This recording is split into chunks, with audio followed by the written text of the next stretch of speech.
This is group ear acupuncture integration. This is the 9th of May 2025 to 18th Friday. Okay, so for this group integration part, so the first part is that we give ourselves permission to do nothing. So just by showing up, you've done it perfectly. The second part is we sit 35-40 minutes where we just unconditionally let things come. It's like you're watching the clouds. You can't get it wrong. You're not telling the clouds what to do. You would never try because you know it's just happening. In the same way, you notice your body is no different than the clouds. It's just happening. Your breath is happening. You can interfere with it, but if you do interfere with it, it's just the brain braining. What we call interference is really a brain has a certain notion that it's going to do something different. It's going to tell the breath to do something different. We call it the brain braining. So even that is unconditional. It's just happening. It's involuntary. So anyways, so that's what we do. So now the last part, what we do is we assign some labels to our experience. We simply say, hey, what did we notice? This is, of course, is a memory. This is brain braining now. The brain is going to say, what came up? So there's no pressure. You don't have to say anything if you don't want to. It's just whatever comes up. And we're curious because I think this last piece is actually optional. I feel this value in it because we get to share in a way which, maybe we don't get always a chance to share about this part of our experience. So having a chance to share, I think, can help each other. Right? So we have a listener, we have an audience. Two, we also get to listen. What's really going on? But we know that we're just assigning labels to an experience, which is not the same as the experience itself. Like the label that says avocado is not the avocado. It's not the avocado you eat, the avocado that you touch, right? And every instance is different. So we listen with curiosity and we listen with gratitude. We just simply see what comes up. And we don't pretend we know what each other experience, right? It's like avocado the other guy eats, not exactly the same one you ate, even though, it looks the same, but it's not. So let's see what comes up. All right. And we even have one person showed up with no ear acupuncture, just like people. If you were to watch this online, okay, so I think this can be done without the ear acupuncture needles. The reason we do it with ear acupuncture needles is because I think it slows things down. It makes observation maybe different. Perhaps I would say maybe even easier, right? So, but I don't think it's absolutely necessary. All right, so we'll just see what comes up. Maybe we'll get Robert. Oh yeah, sure. Is that okay? Because you're brand new to this session, right? So what happens is there's an extra additional layer of curiosity for us because we know you don't know what people are going to say. So whatever you say is legitly the truth. It's your truth, right? So like you have a wide open audience. Nobody's going to comment on what you say. Nobody's going to judge, and we all been here long enough to know we have no idea. You're just describing something that you're noticing on your own, and we're curious because every time somebody's brand new, we want to see what happens, anything new. I'm for sure curious. I think everybody else is too. Okay, it's just however you want to describe it. What did you notice? At first, I felt like a pot boiling on the stove, and I felt the inner core coming up and out of my ears, and then I could feel my body trying to heal itself by pulsing and keep boiling, and I also noticed I feel the pain in different spots, so then I started feeling it in my hand. First I started with the ear since you stuck the needles in, and then my head kept moving back and forward, and my body said, hey, time to change, move a little bit slowly, and I was just kind of resting, like my body was trying to heal itself. Thank you so much.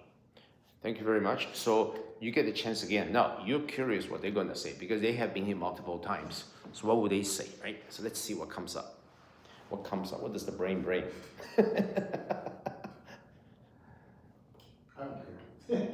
Oh yeah, you were going to go next. That's right. Go ahead. Sure. Please.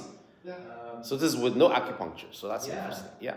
So I'm glad that Robert, you went first because I wouldn't want anything that I might say to influence how you might talk about your experience. But today was a bit of an interesting experiment for me because I've been training these sessions for 8 to 9 months now, going on that period of time now. But this is the first time that I've done it here without any pins in my ear to stimulate that sensation. But I thought nonetheless it was a good session for me. It took me about 5 minutes to settle in, really working on that Anapana concept that you've talked about. I think I'm getting better at it. I was talking about it with Cherry. At first, it's really more about feeling the air in and out of inside my ear, but more and more I'm feeling it more here. I think I'm getting better at it. Kind of like you, Robert. A lot of it was at first just noticing, oh, I'm not as relaxed. I can feel my eyes fluttering, like I can't get to slow down. But after about the 5-minute mark, then I started to settle in and I calmed down. Kind of like you, Robert. I also noticed I have a little bit of low back pain, so I was noticing that more and noticing the weight of my legs on the chair. But all the while, I'm able to just sort of watch thoughts come in, notice them, let them go, which is good because I think 8, 9 months ago, I would have had more trouble just letting it go, just noticing it and letting it just pass on. I would have ended up staying in a thought loop or ruminating. So it was a very interesting session for me. It's good to know that the time put in has been worthwhile because I'm able to get to that point where I can settle calm and be more centered. The practice is working essentially. It's paying off. Thank you so much, Jeff. I'm going to use the blackboard.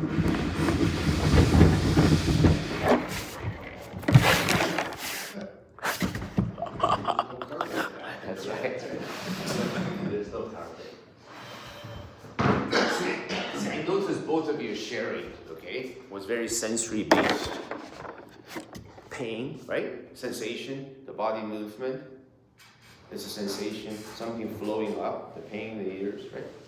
Very body based. And then so you see this, are you going to notice I use very few words I want to sort of say, have any kind of conviction over. The words are kind of funny things, they're labels. There's so many labels out there. In medicine, there's just so many labels. See, like sometimes we don't know what they mean, right? So I'm very limited in the labels I use. I don't want to overdo them, okay? I think awareness is one word, awareness.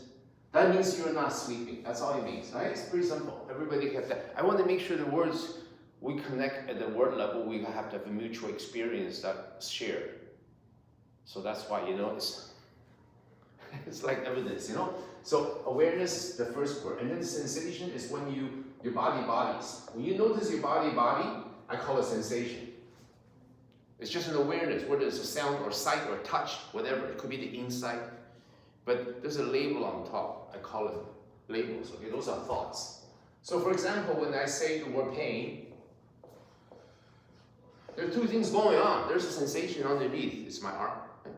Maybe you use your body quite a bit, so you're going to have certain sensation coming up. To me, that's just could be the body healing itself. There's inflammation. There's something going on. The body is saying, hey, what's going on here?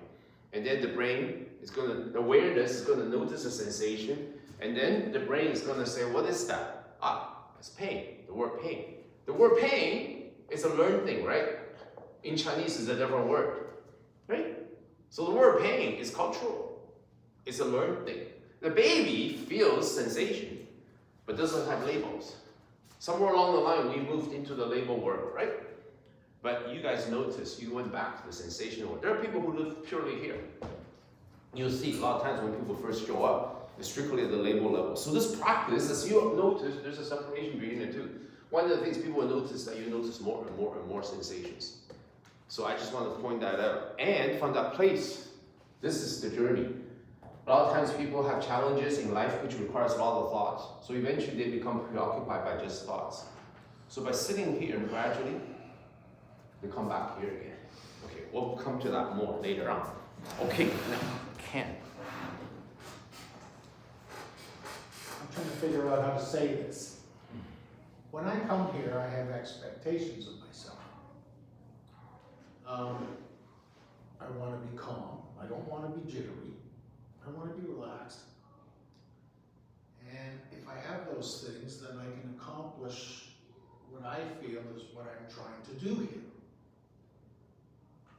But things get in the way sometimes, like your head, thoughts. And you sit here and you're thinking about something, and you say, don't, I don't think about that. No, I gotta relax. I gotta be calm. I was just gonna be relaxed. This is why I'm here. It's gonna do me good. And I've known this for a long time, but it keeps popping up into my head that if I let it go, the thought, no, I'll change that. If I try not to dwell on whatever's bothering me, and just let it happen, it doesn't last very long. It goes on its own. But my brain causes other stupid things to come back into my head again. So it's like one thing that's bothering me, I'll pretty much get rid of just by letting it go on its own, but my brain replaces it with something else. So it's hard to find that, whatever the word is I'm looking for, that peace. Because your brain, and it never stops. I mean, my brain's probably going just like everybody else's, a mile a minute, even when you're sleeping. That's why you have nightmares, and that's why you twitch in the night sometimes, and because your brain is bothering you, but you're not conscious enough to realize maybe what it is, but it's still happening. That's why you could sleep, but it is still happening. When you're awake, now you're aware of it.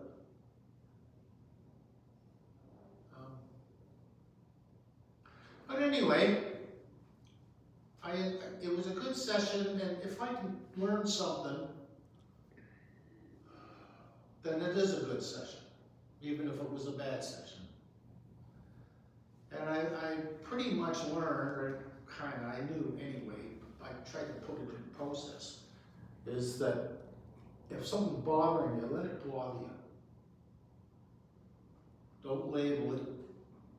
Just let it bother you, and it won't last too long. Sometimes maybe only 2 or 3 minutes, which I found that today. But don't be, and it'll go, and you're going, yay. But your brain will probably replace it with something else. Lots of truth in there.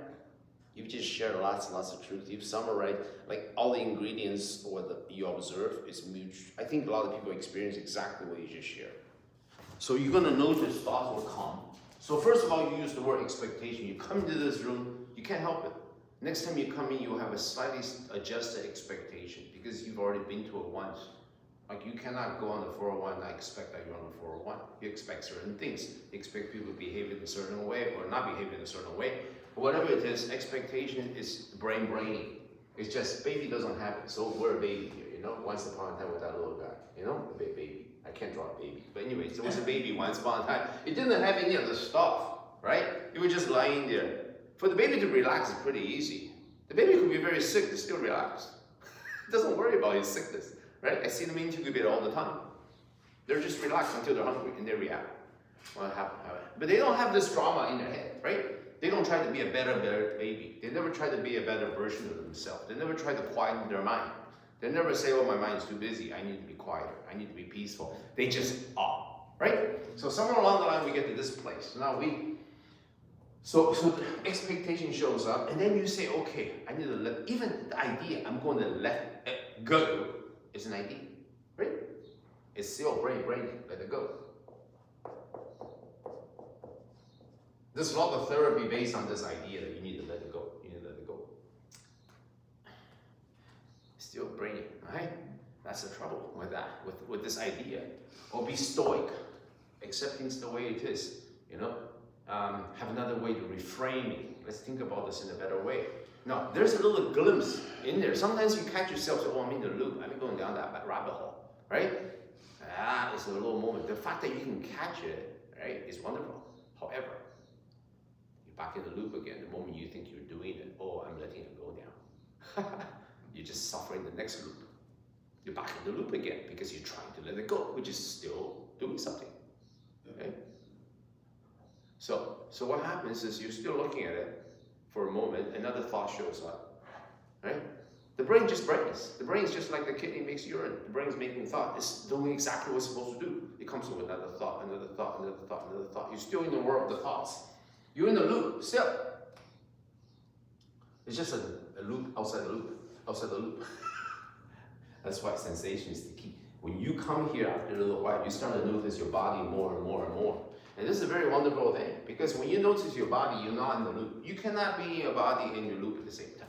You cannot notice, feel this, and be in the loop at the same time. So the key is the moment you catch yourself and say, oh, I'm going down the rabbit hole, right? Go back to sensation. That's why the anapana. That's your tiny little escape point outside the loop. And you'll catch it. In the beginning, when people come here, they can't catch no loops. Eventually, they will notice. You go home, you go to your work, you go somewhere, somebody does something on the road. Whoa, right? Okay, I'm not going there.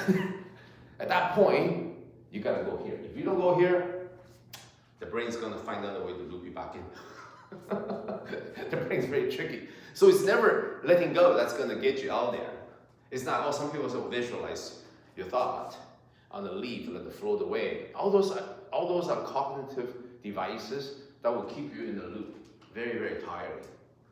Right? Sensation is the key. Sensation is that simple. Just go back to what the baby's always felt. The baby feels the whole body. The baby knows when he's wet. The baby knows when he's hungry. The baby knows everything, right? Without any labels. But the baby can't pay no mortgages, right? So we need to have this. The baby can build a society. People will be hungry if everybody was baby, right? There'll be no food. So that's why we have to have a structure, right? And this is help us create a social structure. But you need this. So we're just coming back here, that's all. So when you come here, you inadvertently, you just spontaneously discover both. And then you coming back here. So our journey in this room is basically you show up, gradually you will go from here to here. From here, you can see both. So you can intentionally bring yourself to this place, okay, by using sensory training. If you go to this little spot here, right, on your lip, you could be any part of your body will work. But you don't want to use a sore wrist. Why? Because the sensation in your wrist is very strong. Let's say you have an injury. Some people have injuries. You don't want to start with that. You say, well, that's a sensation. That should get me into the present moment. Well, it doesn't. Why? Because that sensation is heavily linked to a label called pain. Right? And this is what will loop you. This will loop you. That tiny little sensation on your wrist or your ankle that's got sprained, whatever it is. Sometimes it's emotional suffering that people feel. Let's say, you're going through a tough time, right? That inner sensation will trigger you back into here. It could be pain that's physical or emotional. So you take a neutral sensation with no label, with very little sort of connotation, negative labels attached to it. Pain has got a very strong thing. Pain is actually two labels. Pain is just a word, right? Plus a judgment built into it. We usually think pain is bad, right? Pain is not always bad. If you're working out, you actually kind of like it because, hey, you know what? That was a good workout, I feel it, right? So you frame it differently. Pain on your tongue, right? From capsaicin hot pepper. If you like hot pepper, you think that tastes good. It tastes delicious. So, see? So pain is not always this. In certain context, it's plus. This is the piece we don't see. When you sit here after a little while, you'll start to notice the separation between your sensations and your labels. And because you're from here. This is our journey back here. Anyways, in the summary, right? This is what's going to happen without you trying, right? But you cannot stop yourself from trying. You say, well, I'm just going to not try and I'll be a better student. It'll just happen naturally. Because the moment you try to not try, you try again. So there's nothing to do except you just show up. And you can train this. This is very complicated. If I'm confusing you, maybe I could help. I could be using too many words. But to summarize, the key here is just show up. And the second part of this program, we teach people how to pay attention to your body, like you just mentioned, right? The sensory awareness training is this little spot here. This is a very good spot to learn to pay attention to. Right now, sometimes you know, oh my God, I'm in the loop. When you leave here, you're gonna notice when you're in the loop. How are you gonna notice it? When you feel this tension in your body. Huh? That's in the beginning, you say that. At that moment, you say, oh, that is actually your way out of the loop. So from there, you gotta go to this neutral sensation. Find another sensation. That's why they say, they say breathe when you're stressed out. How do they know they're stressed? Well, because they feel tension. At that point, the therapist says, oh, remember, when you're stressed, just breathe. You know what you're doing? You're going to sensation. That's how you get out of it, right? That's why they say, oh, go for a walk. Sensation begin. Go take a warm shower. Go soak in the tub when you want to relax. Go for a massage. All sensory. But there's one that's very simple, that's universally available to everyone. You don't have a spending account, you can afford massage, let's say. And you have to work. You've got the whole day to sit through. You don't want to have your mind say, I gotta go for a walk. You need to be in the here and now. Otherwise, your job's going to become like your nemesis. It's going to be your hell, right? So how do you stay in the here and now? Sensation. So you can work while you go to sensation. You can listen while you go to sensation. You can do everything while this spot right here. You always have it with you. And you don't even want to control your breath. You see? See, the therapist tell you to take a deep breath. That's a thought. Because you're controlling. See, you're still spending a lot of thought. Just like you're spending energy to let things go, you're spending energy to control your breath. That's still thought.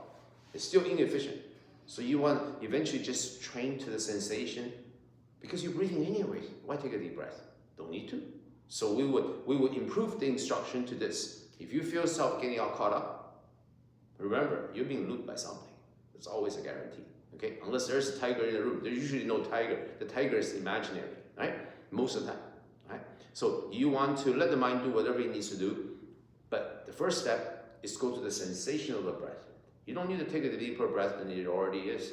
You probably can notice your breath is a little heavy because you're being looped. A little heavier, it's a little hotter.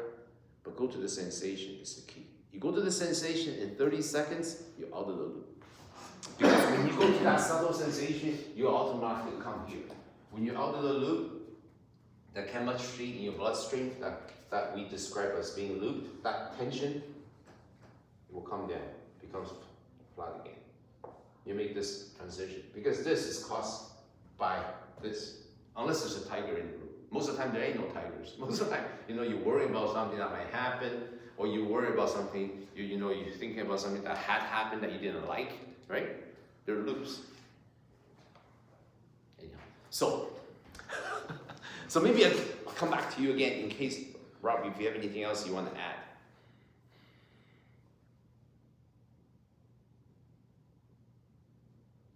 So basically, the sensation gave me the thought, that gave me the awareness. Or the thought gave me the sensation that gave me the awareness. So the awareness is just you're not asleep. The fact that we're aware that's all. Right? That's all that means. Like the fact that I'm here. Not unconscious. That's all awareness is. And that awareness is kind of like, it's like you get your camera. Things are starting to fly past, a little bird. Whatever shows up, one next moment. Some of those are thoughts, some of those are sensations. If you sit here, you'll notice sensations will come to you, and thoughts will come to you. So it could be sensation, it could be thoughts. And you see, after you sit here for a while, you see some of them are related. A certain sensation gets labeled. And you'll notice certain thoughts gets labeled too. Thoughts are very complex. Thoughts are very, very complex. So is sensation, they're very complex. They're both complex. You see them showing up like the details. The longer you sit, the more details you will notice. So you notice certain type of thoughts will show up in the beginning. And the sensation can trigger, the thoughts can trigger sensations. Like for example, awareness of the sensation. For example, if I say, it's a thought, right? I'm gonna say, pay attention to your feet. You see, That was a thought coming out of my head. And then there's a thought in your head, oh, he just asked me to pay attention to my feet. And then you notice a certain sensation coming in when your foot touches the ground. That's a sensation coming. You see how they trigger each other? And then another type of sensation inside we call tension or stress or happiness or sadness or love, whatever. That sensation inside is also triggered by certain thoughts. If you think about things you like, you have a certain sensation in your body. If you think about things you don't like, certain things, we have triggers in our lives. Certain things you think about, oh my God, Like my son is going through an X right now, like relationship. Every time he sees somebody holding hands, a couple, he gets a certain feeling in his loop, right? He feels something horrible, right? And then that's a sensation, right? And then his brain is going to make up a label. His brain is going to say, oh, I don't like it. I'm lonely. That's a thought. The thought that says, oh, I love her, right? I did the wrong thing. I need to call her again. But last time I did it 10 times before, it didn't work out. But why am I talking about it again? So the mind keeps looping. There's no end to that thought, right? So you're going to eventually see a separation between this, and this is where the freedom is. Otherwise, they live inside the loop. In the meantime, without knowing, this chemistry is going crazy and constantly causing him to have all kinds of stories that will loop him. I'm sad, right? I'm never going to be happy again, right? That's what happens. There's all kinds of things that can get us into the loop again. So no matter what the challenge might be, being here is very important. In fact, it's just they're inviting us to that place. Does that make sense? So, you don't have to make sense. You don't even have to understand it. That is good news. This process does not require understanding, and it just knows. Just like riding a bicycle. We just finished riding the bicycle. You got on the bike the first time. The balance will come very naturally. Everybody will get it. This is just, I think, being able to explain this is useful if you are actually, maybe, I don't know. I don't even know. Probably, if I didn't say anything, I guess people would feel like, I don't even know what I need to know. Honestly, you simply have to show up. I think if there's anything, the most important thing, my job is to provide the space and also make it comfortable so that you come back. If you come back, you will naturally learn. Okay? Somehow you believe your sister, that's why you're here, right? So I want to just see if there's anything I can do to invite you to keep coming back, you will benefit. There's no question. This I know, but then, it's a bit of a leap of faith for you, no matter how much I believe. So please do come back. Can I say something? Sure. Just something I just thought of. It's going to make me sound like a jerk, I guess. But one of the reasons I come here is because I like to speak about anything and everything, but mostly about things that affect me. And maybe a little bit on the personal side, but things that affect me. And it's really good for you to do that. But out there's absolutely no one I can speak to. No one. Not even family. Family, no. And people in general, no. Because, this is going to sound awful. If you tell them something, anybody that's somewhat concerning to you, whether it's a week from now or 5 years from now, it's going to come back and bite you. They'll do something. They'll let something slip, not being aware that they're doing it. Or maybe they just got a big mouth. I just kind of speak like this. But it will come back and bite you. I swear it will. Even your wife. She could say something to her girlfriend, unaware that it's something that you said to her in confidence. And she didn't mean to do it, but it will come back and bite you. So you keep your mouth shut. The only time I found that I can guarantee that you can say whatever you want and speak whatever you want to say, and it won't come back to bite you, is if you talk to a stranger. I find it quite amazing if you're on the GO train or on the bus or something like that, and you're sitting beside somebody, man or woman, doesn't make any difference. They'll tell you their whole bloody life story. And they feel good about it, and they should feel good about it. But they know as soon as you get off that bus, she's never gonna see you again. So it's never gonna come back. So I'm always on guard, my problem, that you never confide in anyone that you know or you're related to. I find it very enviously that, you know, this guy, I'll say, this is my buddy, I've known him since public school. He's seen my good times, my bad times. He's always my friend. And I can say whatever I want to that person. And he's always got my back. I don't know anybody like that. My brother thinks I tell him everything, and he can tell me everything, but I don't tell him everything. Because I think some things he can't handle it. Yeah. It's nothing to do with other people, it has to do with me. Yeah. You know? But he won't be able to handle certain things. Yeah. Well, there's the instance. It's normal. It's like I gotta be careful, right? Because people are just not ready for it. And he's a family member. Well, the thing with family is this, okay? It's like the exes, right?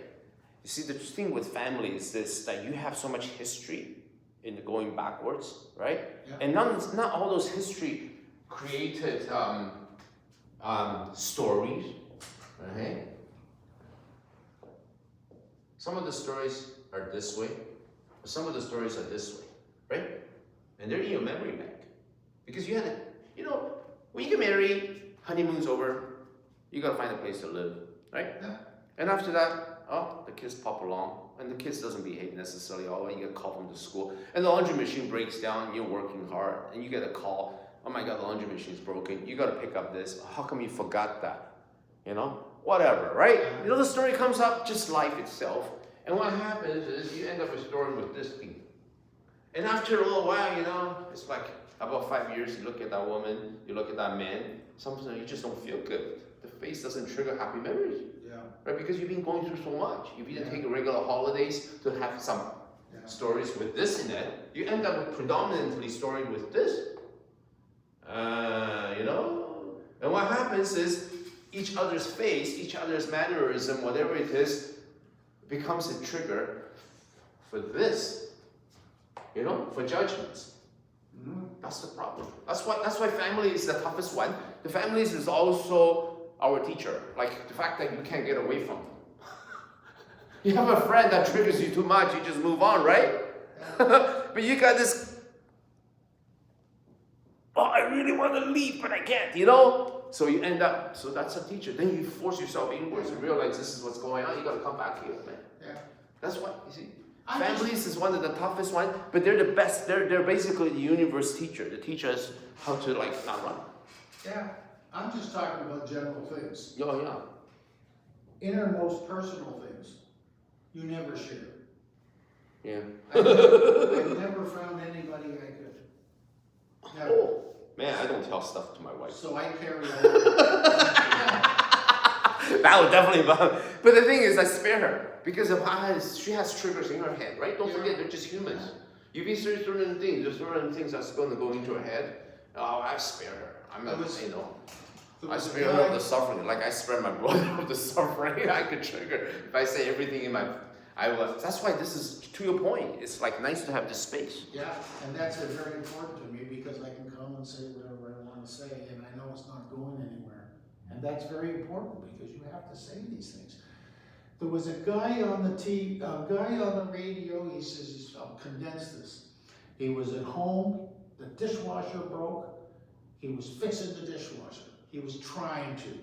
He was having all kinds of problems. He had to get some parts. Then his wife was yelling at him, let's get a new dishwasher. And he wanted to try to fix it. And this, and it went on like this. And he says she was driving me crazy. So they got in the car and they went to the bank because they were gonna get some money to either buy a new dishwasher or get the parts so he can go home fix it. So they went into the bank and he wrote a little note. His wife was standing right there. He wrote a note and gave it to the teller. Give me all your money. Cops come, they arrest him. And when he ended up in court, the judge says, you didn't have any weapons or you were gonna rob the bank? He said, no, I had no intention of robbing the bank. He says, but there was no bloody way I was gonna go home with her and listen to her while I'm trying to fix that bloody dishwasher. I'd rather go to jail.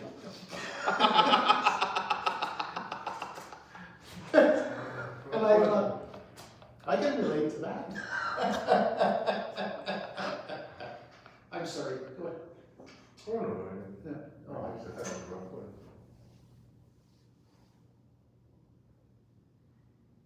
Well, that was good stories. Thank you very much for sharing. I don't know if the judge will let him go or not. So that's awesome. Well, Okay. tomorrow is a session, but tomorrow's session on Saturday we've officially moved it to 10:30. 10:30. Saturday session is 10:30. Monday, Tuesday, Wednesday, Friday are 9:30. So welcome to come back. And this is a very powerful process. I cannot overemphasize how important this is. Yeah. And once you get it, it's gonna do wonders for you. So do come back. And thank your sister for sending you along. Thank you. So this is here, acupuncture integration, and it's the 9th of May, 2025. Have a nice day.